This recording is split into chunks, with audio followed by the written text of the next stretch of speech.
એક ભાઈ બીજા ભાઈને વાત કરતો હતો એટલે એનો ચહેરો ઉતરી ગયેલો હતો. એટલે પહેલાં પૂછ્યું કે આજે કેમ તારો ચહેરો ઉતરી ગયો છે?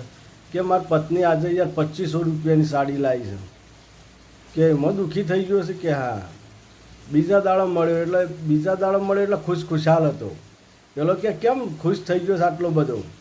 કે પેલી 2500 વાળી સાડી મારા ઘેરથી લાવી હતી ને કાલે. કે હા. એ કે આજે બધી પાડોશની બહેનોને બતાવવા જાય છે.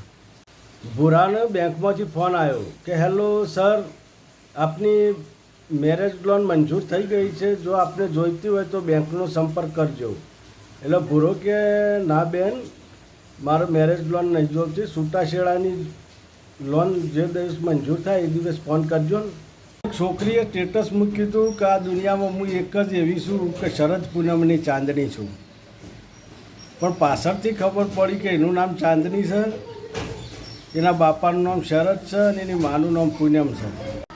લગભગ બધી જગ્યાએ જ્યારે પતિ પત્ની લડો ને એટલે એક ડાયલોગ તો સર્વસામાન્ય છે કે જેવો ઝઘડો થયો રહી કે પત્ની કહી દે કે સારું થયું તે તમને મારા જેવી સીધી સાદી અને ભોળી મળી, ને કોઈક માથા ભારે ભટકોણી હોત તો તમે તો સીધા કરી દોત.